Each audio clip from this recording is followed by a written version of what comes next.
and the communication protocols in networks need to be strictly followed. So that basically brings us to an end of introduction to computer networks. We are now ready to dive into socket programming. In this course, we will focus on writing client-server programs. Now, two programs are needed for client-server applications or client-server communication. One program would be for the client and one for the server machine. Typically, in a real-world setting, the client program and the server programs, these two programs would be running on two separate machines that are connected by a network, for example, the internet. Now, how would you know which of the two communicating processes is a client process and which one is the server process? The determination is fairly simple. In the context of a given communication session between a pair of processes, the process that initiates the communication, that is, initially contacts the other process at the beginning of the session, that process is labeled as the client process. And the other process that waits to be contacted to begin the session is the server process. Like we have seen earlier, typically a server program runs indefinitely and waits for the clients to connect to it. The clients or the client programs, they need not be up and running indefinitely or all the time. They can come up and connect to the server program as needed. And when done, they can terminate. Let's take a very simple example of an internet browser program.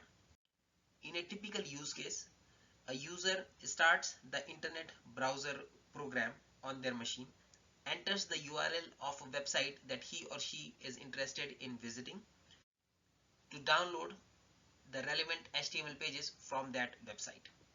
So in this case, this internet browser program that is running on the user machine, which would be contacting the web servers hosting the relevant websites.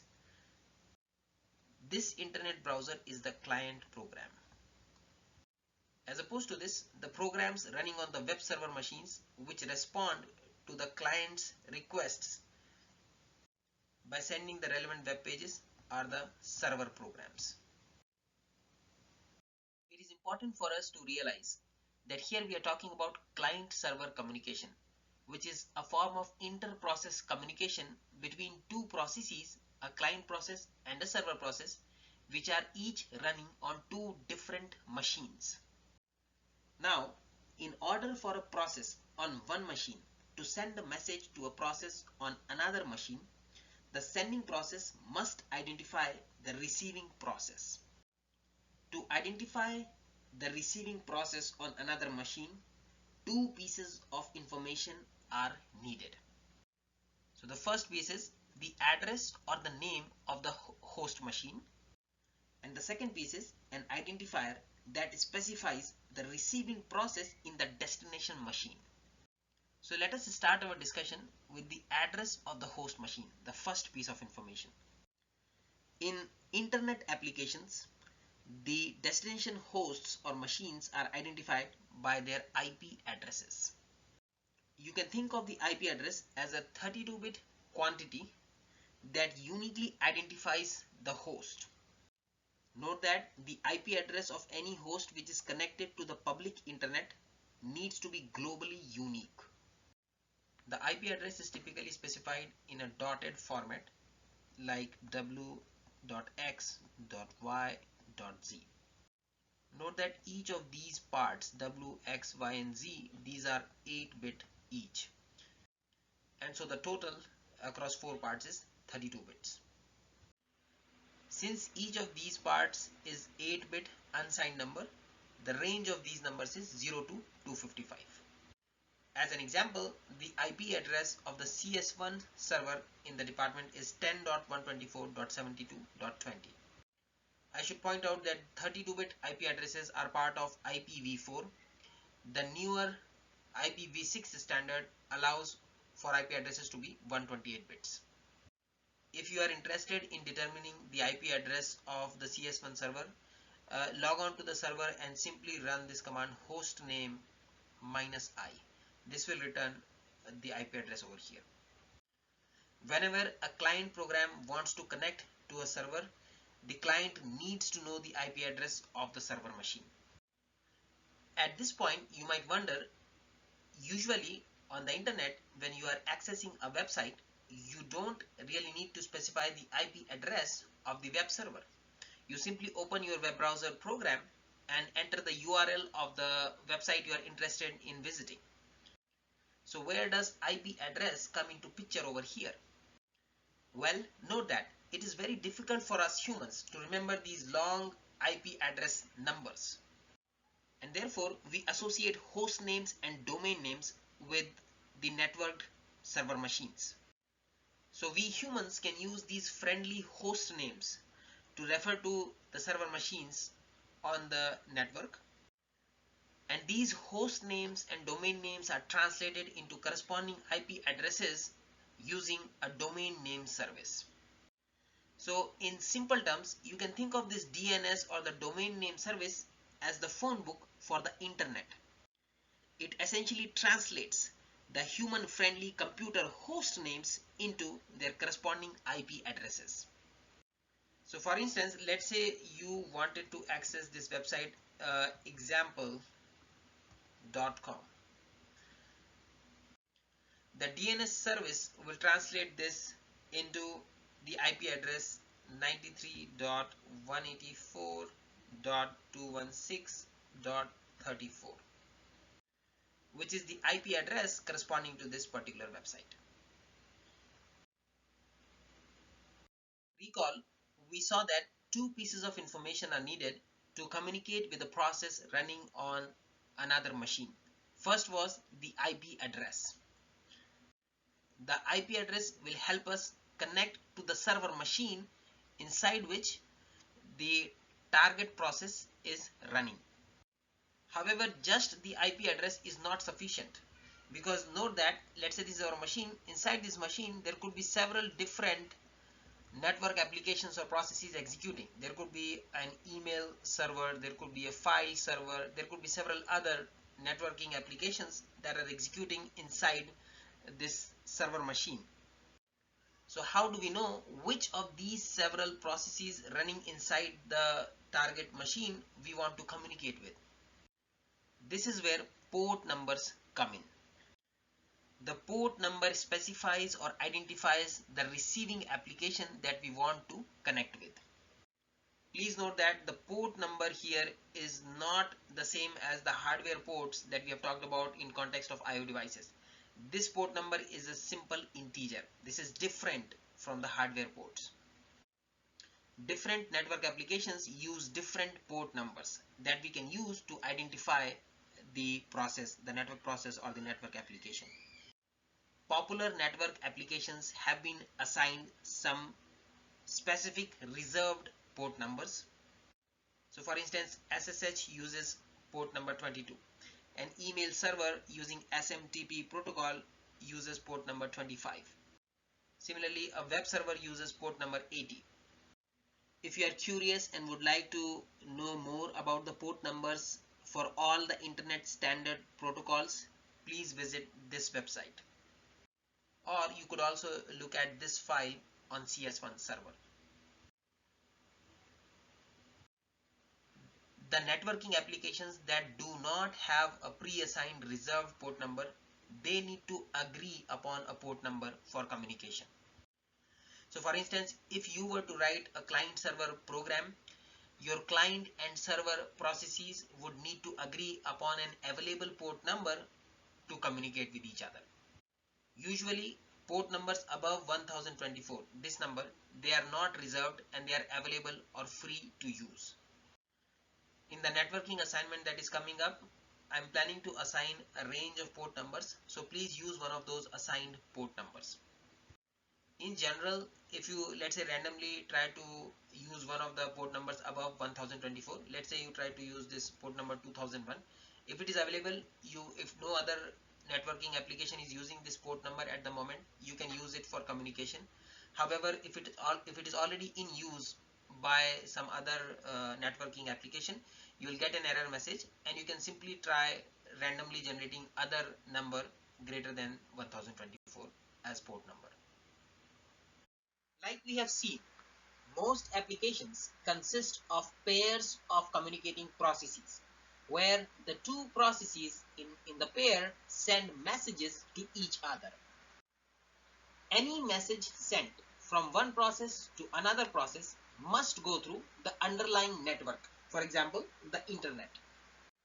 Now, a communicating process, for example, a process like this one, sends messages into the network and receives messages from the network through its socket. So what is a socket?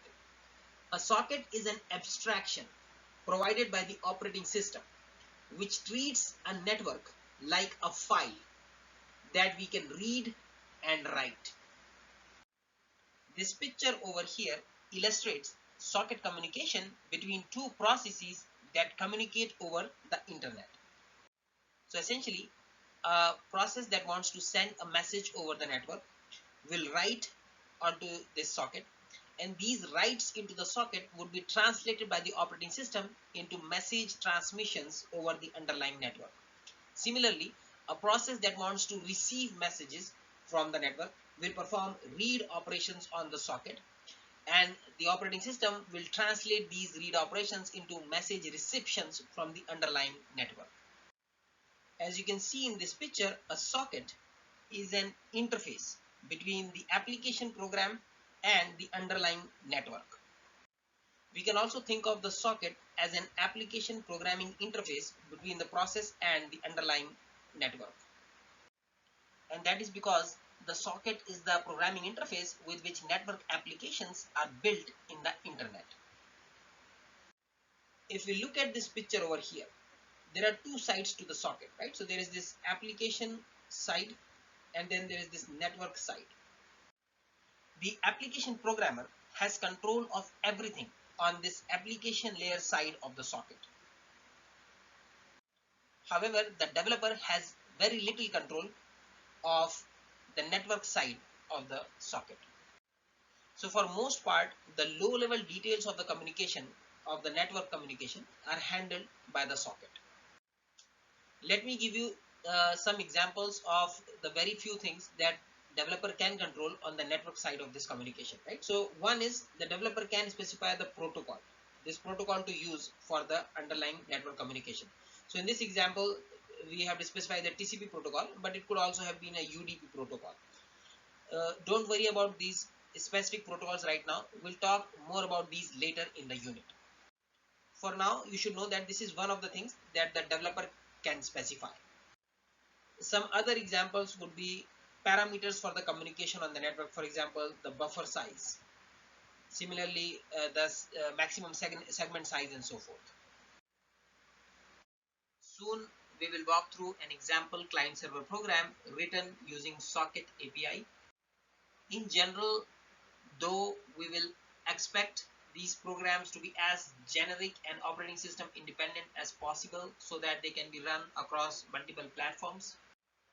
In reality, you will see most of these programs are written and used for TCP/IP protocol suite, which does include support for UDP protocol. And the code we write is often not portable to different systems without modifications. You may need to use different libraries, different header files, and different system calls depending on the target operating system. With that introduction to socket programming, we are now ready to walk through a simple client-server program implementation. We'll start by looking at the implementation of a server program.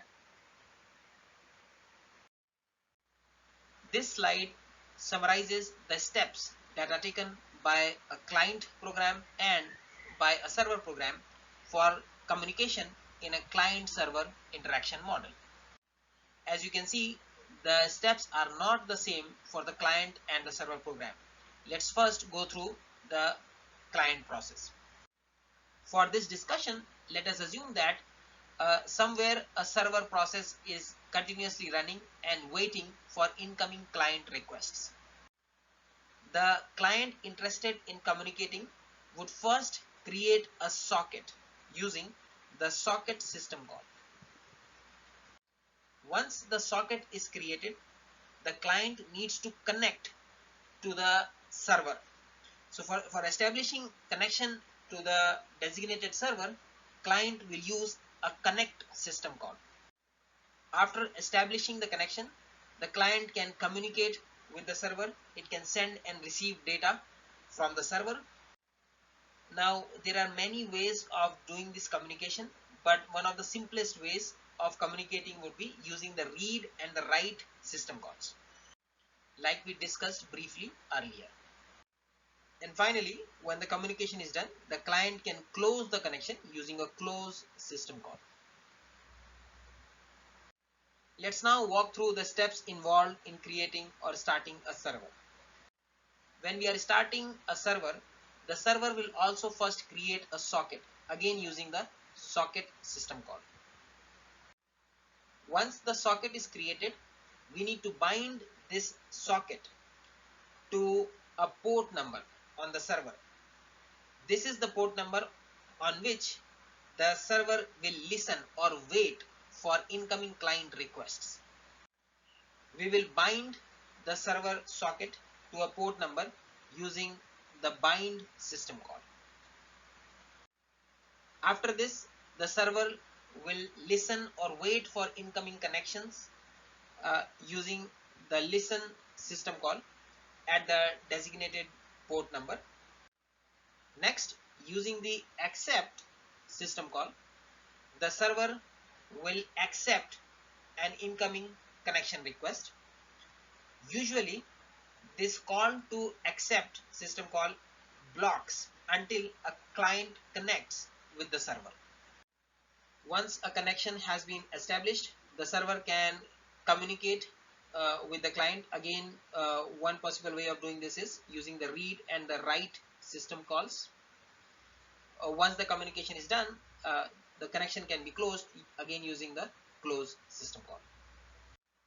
This is a quick summary of steps involved in establishing socket communication between client and server programs.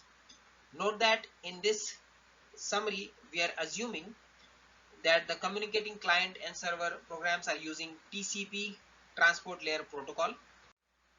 TCP is a transport layer communication protocol that ensures reliable data transfer between communicating processes. We'll talk more about transport layer protocols later in this unit.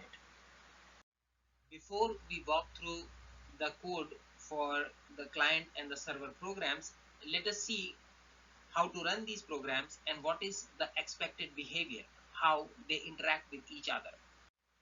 The first window on the left here shows the output for the server program,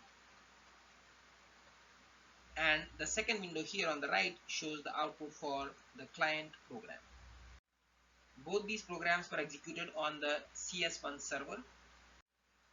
The code for server program is stored inside server.c, and the code for the client program is stored in the client.c file. We have downloaded the two files in two different folders on the CS1 server. So the server.c file is under the folder named server, and the client.c file is stored under the folder named client. For compiling these programs, server.c and client.c, we do not need any special compilation flags on the CS1 server. We can directly use this G++ command for compiling the program. So for example, here we say G++ server.c, and then we have renamed the output file, the executable file, as server.out. Similarly, the client program can also be executed simply saying G++ client.c, and we have renamed the executable file, the output executable file, as client.out. To run the server program, we can simply say /server.out.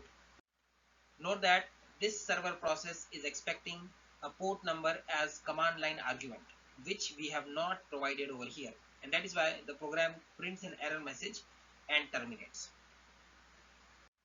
The correct way of executing the program would be /server.out and then a port number as an input, a command line input.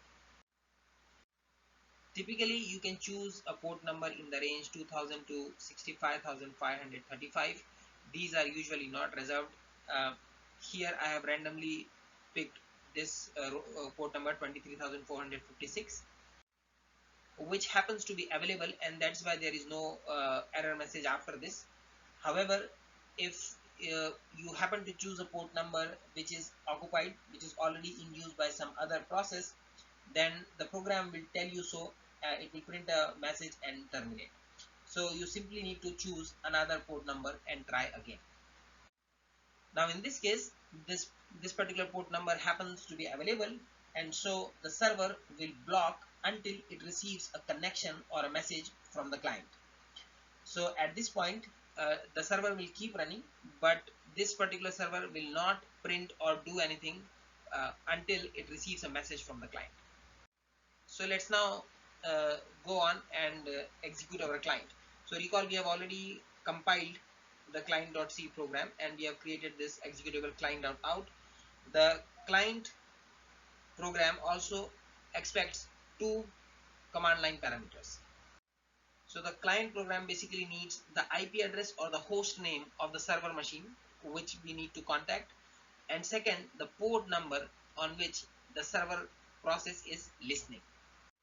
So the correct way of executing the client program would on the CS1 server would be /client.out, and then the first parameter here is the IP address of the CS1 server. Recall that the server program is also running on the CS1 server machine. That's why we have provided the IP address of CS1 here. And then the second parameter is the port number on which the server is listening. So recall from here, the server is listening on this port number 23456. So that's why we have passed this 23456 as the second parameter in the client. Once the client begins execution, it will prompt you to enter a message. So you'll see this prompt first. So you can enter any test string. Here we have entered this string demo test message as an input. After entering this string, when we press enter, this test string, this message that we have entered, this would be sent to the server. If everything works correctly, then server will display the received test message from the client, and then the server will send an acknowledgement message to the client. So here, this is the acknowledgement: I got your message. After sending this acknowledgement message to the client, the server will terminate, and once the client has printed the received acknowledgement message from the server, the client will also terminate. So this is a quick summary of how the client and the server programs that we will walk through step by step just in a minute are expected to work. Both the server.c and the client.c files are posted under the recommended reading section for the current module. I would encourage all of you to download these files and run them for yourself on the CS1 server. Next, we will go through the server code and the client code line by line and try to understand what each of the programming constructs are doing. If you download and read through server.c file, you'll find that initially there is a bunch of header files include statements. The first include statement is include stdio.h. This header file is included typically in all the C programs. It defines various functions for performing input and output. Include sys/types. This header file contains definitions of a number of data types which are used in system calls. Now these data types are used in these next two include files. This now syssocket.h file, this includes a number of definitions of structures needed for sockets. Finally, this in.h header file contains constants and structures needed for the internet domain addresses. As you will see, we will be using a lot of system calls in socket programming. This error function would be called whenever a system call fails to do what it is expected to do. And so this error function would display a message about the error encountered on the screen and then abort the program. Now this is the beginning of the main function. The first line inside the main function declares a bunch of variables. Note that all of these are of type integers. sockfd and new sockfd, these are file descriptors. Recall, the file descriptors are array subscripts or array indexes into the file descriptor table. We talked about this file descriptor table earlier in the course while discussing the file system interface. The sockfd variable would be used to store the return value from the socket system call, and the new sockfd would be used to store the return value from the accept system call.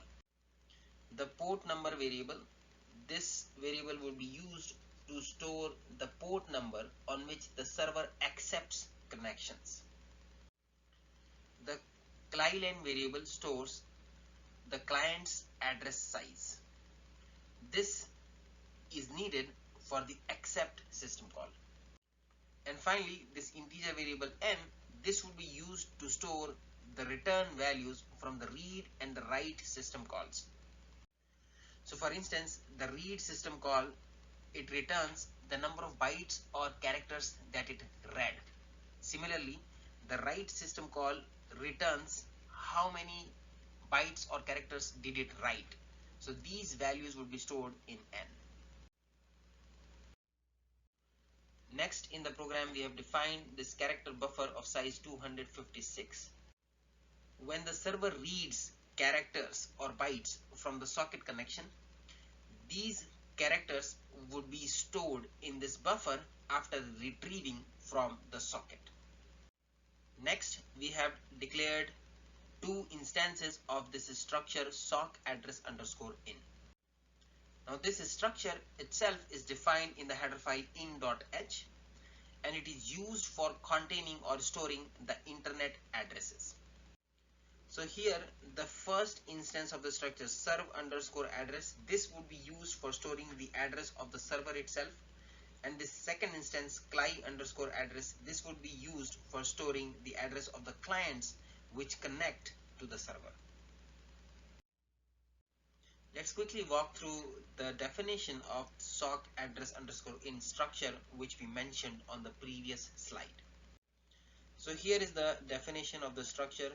The first field here is the address family, which is of type short. For internet addresses, we must set the address family to AF underscore INET. Next is the port number.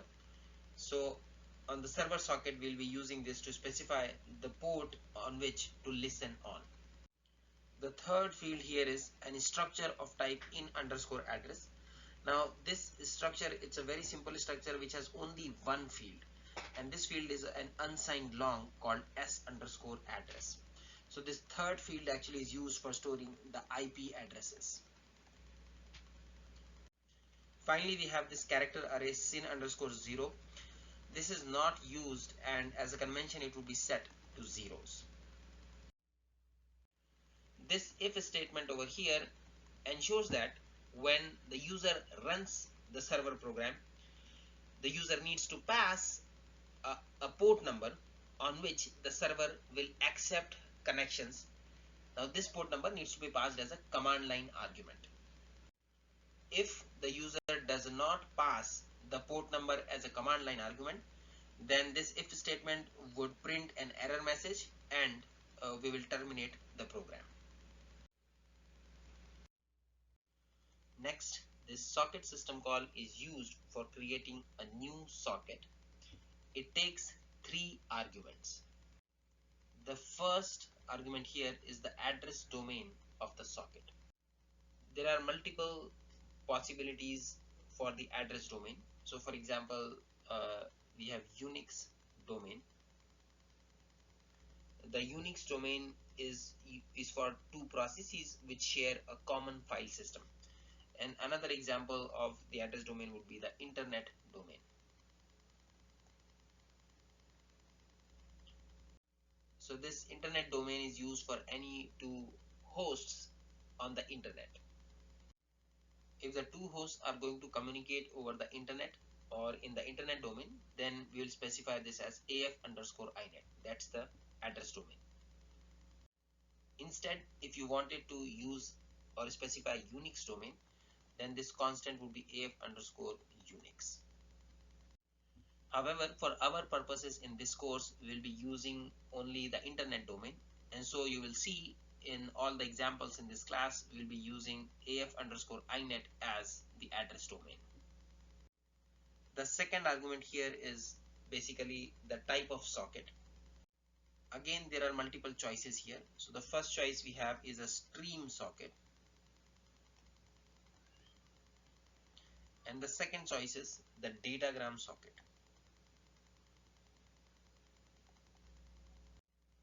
The stream socket is the one in which characters are read in a continuous stream as if from a file or a pipe. The stream sockets transmit data reliably and in order. In contrast, the datagram packets, the datagram sockets read messages in chunks of packets as opposed to a stream of continuous bytes. To use the stream sockets, the symbolic constant to be used in the second parameter here is sock_stream. For using datagram packets, the symbolic constant would be sock_dgram.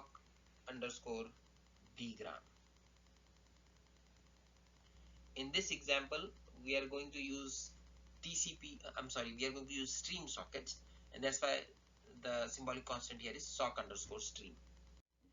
The third parameter here specifies the protocol to be used by this socket.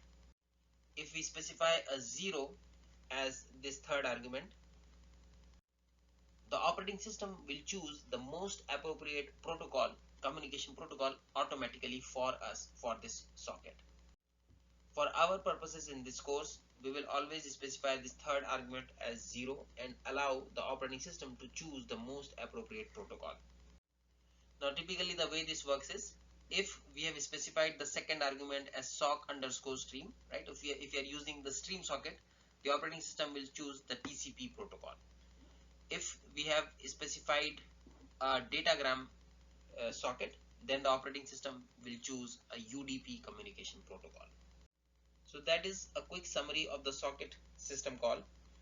If the socket system call succeeds, it will return a small integer which would be an entry into the file descriptor table. So we will capture or store this return value of the socket system call in sockfd integer, which we had declared towards the beginning of the main function. This return value of the socket system call would be used for all subsequent references to this particular socket. Also note that if the socket system call fails, it will return a -1. Note that this code immediately after the socket system call is checking the return value of the system call. If this return value is negative or less than 0, it implies an error in creating the socket, and therefore will print the error message and terminate the program by calling this error function. Recall, we defined this error function earlier in the program. This slide over here summarizes the socket system call. We have already gone through all the details on the previous slide, and so here I will simply point out some of the highlights. The socket system call is used for creating sockets. It accepts 3 parameters.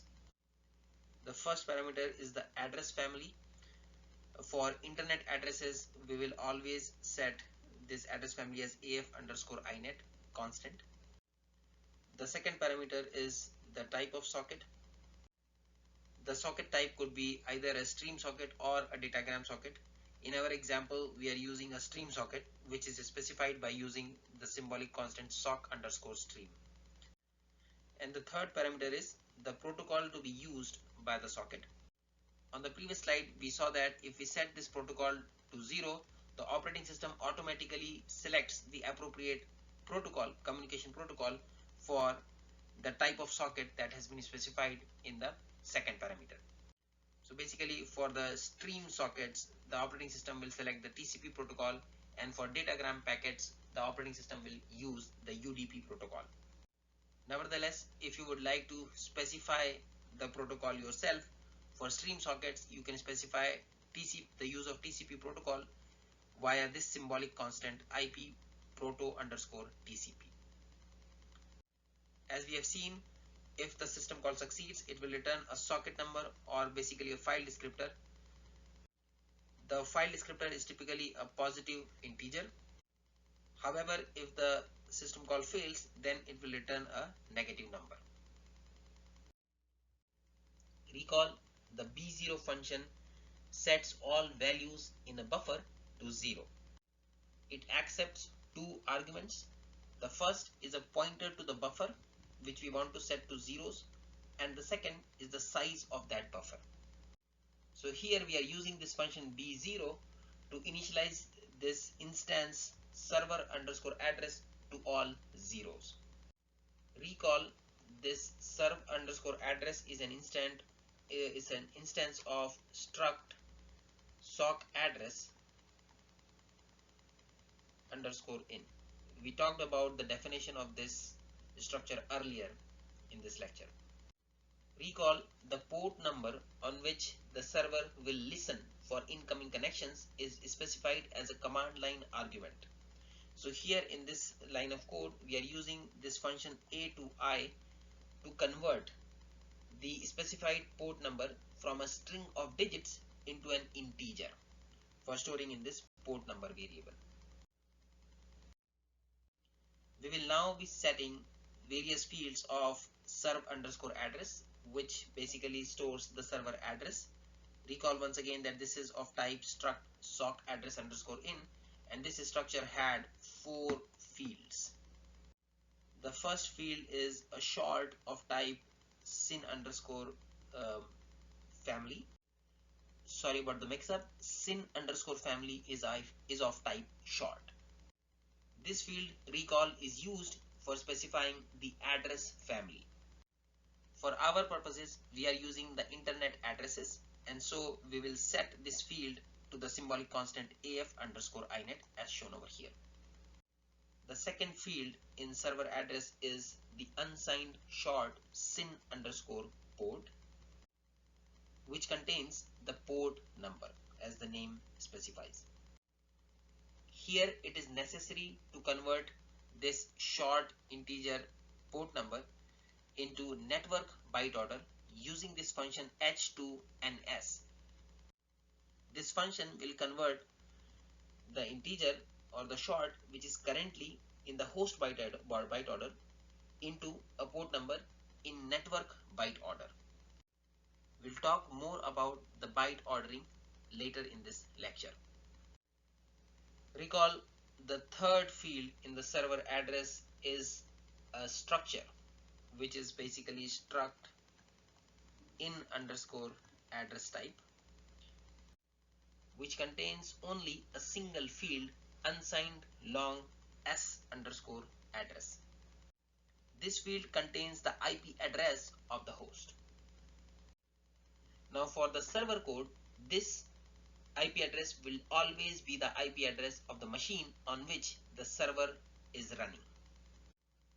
Fortunately for us, the symbolic constant in address underscore any gets the IP address of the machine.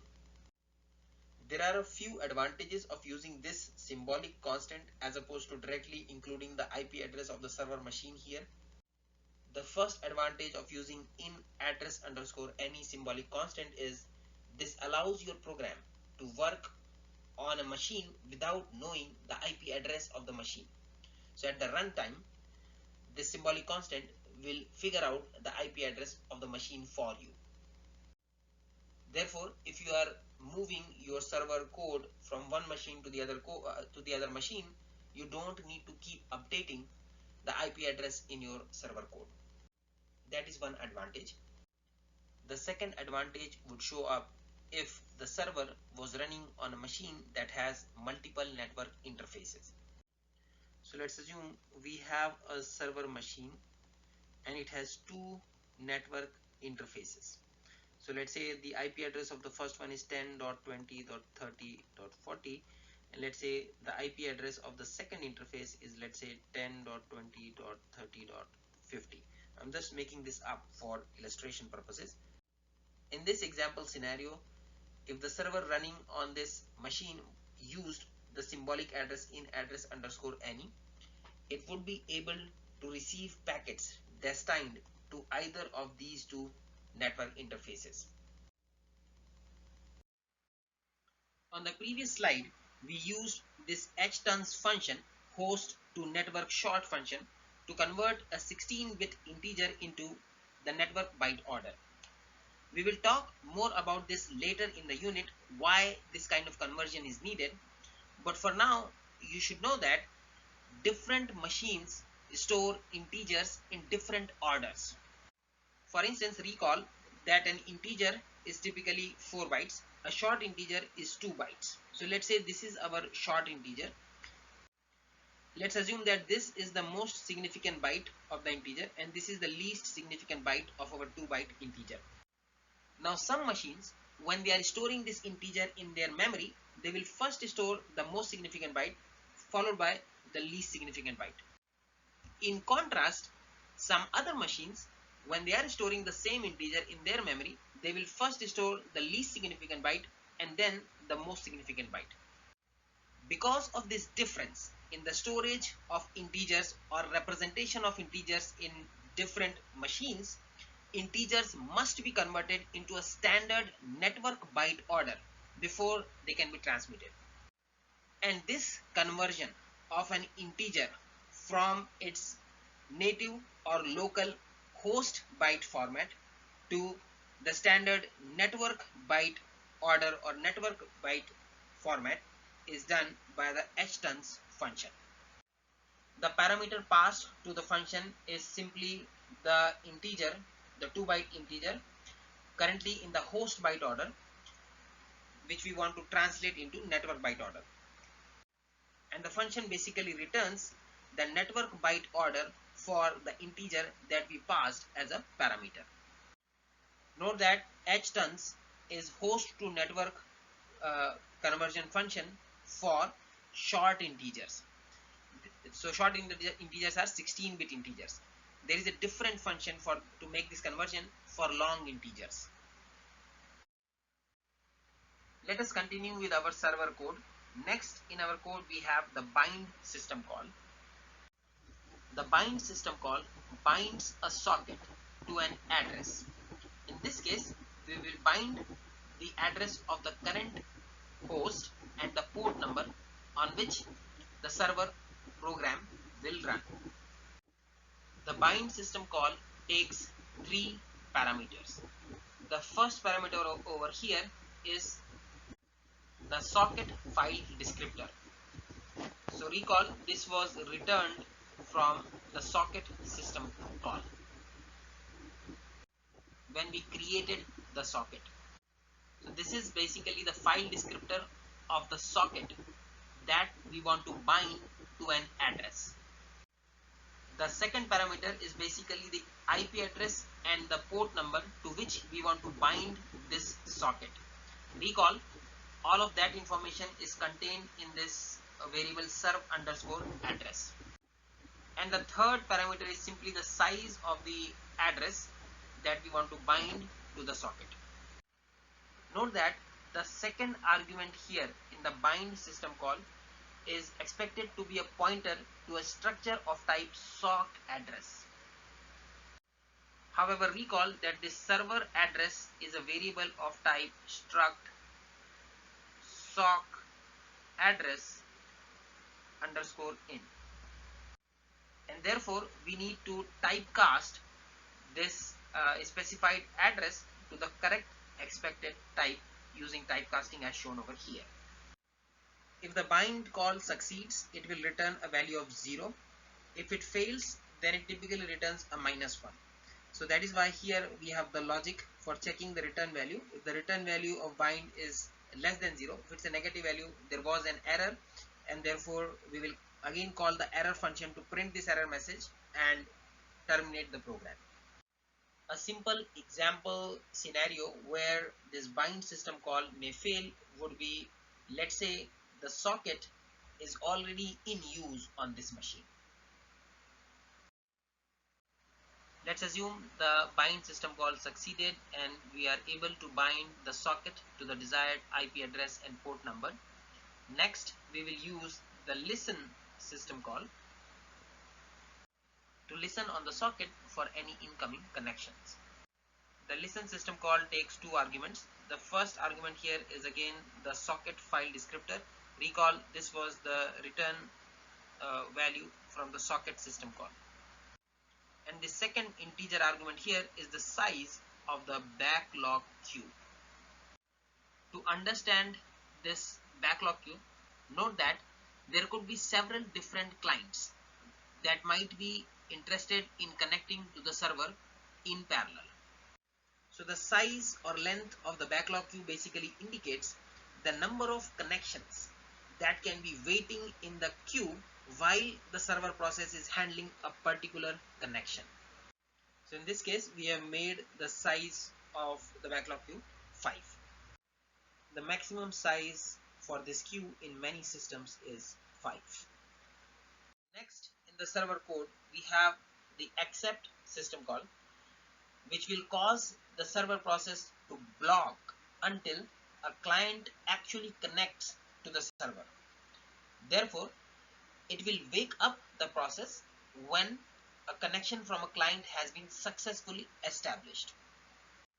Note that the accept system call returns a new socket file descriptor. This new socket file descriptor would be used for all communication on this connection with the client. The original socket would remain available for accepting new client connection requests. The accept system call also takes 3 arguments. So note that the first argument here is the file descriptor of the original socket that was created using the socket system call. The second argument over here is the pointer to the address of the client on the other end of the connection. And the third argument, this one, is simply the size of the client underscore address structure. So note that we initialize this client length variable with the size of client underscore address structure instance using the size of function. Once again, note that the second argument here in the accept system call is expected to be a pointer to a structure of type sock address. However, we are passing in this client underscore address, which is actually of type sock address underscore in, and that is why it is important that we typecast the address to the expected type. Recall, we did this kind of typecasting for the bind system call earlier. Recall, on the previous slide, we said that the accept system call will block the server process until a client actually connects to the server. However, if we want, we can change this behavior by setting the file descriptor to be non-blocking. Just for your information, to mark a socket as non-blocking, you can use the FCNTL system call. A server has at least 2 sockets. It is important for you to realize this. So first is the socket that was created using the socket system call. Recall that this socket is used as an input to the accept system call. This is the socket where the server waits for incoming client connections. Now this socket cannot be used to send and receive data. The second socket is the return value of the accept system call. This is a connected socket. We can use this socket for communicating with the client. So note that We will reach this point in our code only after the client has successfully connected to our server. Recall earlier in our server program, we had declared a buffer of size 256 characters. This code over here is initializing the buffer to zeros using the b0 function. Next, we are using the read system call to read or receive the message from the socket. Note that in this read system call, we have passed the file descriptor of the new socket that was returned by the accept system call, not the one that was returned by the socket system call. The read system call, this is a blocking call, so it will block until there is something for the read to read from the socket.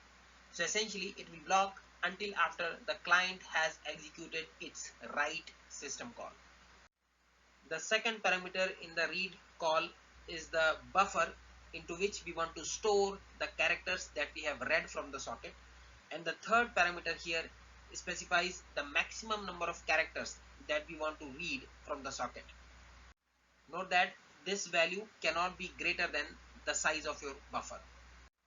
If the size of the incoming message happens to be greater than 255 characters, in this case, then the read system call will only read 255 characters and store them in this buffer.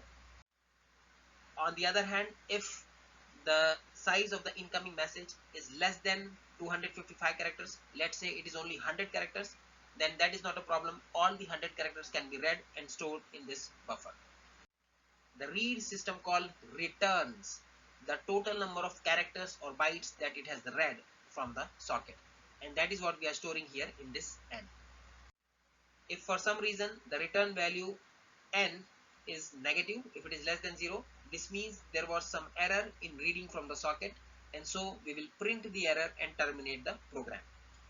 Otherwise, if there is no error, if n is a positive integer, it means we have received some message from the socket. We can simply print it here. So essentially here we are printing the contents of this buffer using the printf function. Recall from the demo, our server code, after receiving a message from the client, it acknowledges the receipt. So that is what is shown over here. On the previous slide, we printed the message that was received from the client. So here we are using this write system call to send an acknowledgement to the client. The acknowledgement is simply this string, I got your message. Note that there are three parameters to this write call which is used for sending the message from the server to the client. The first here is again the socket file descriptor that was returned from the accept system call.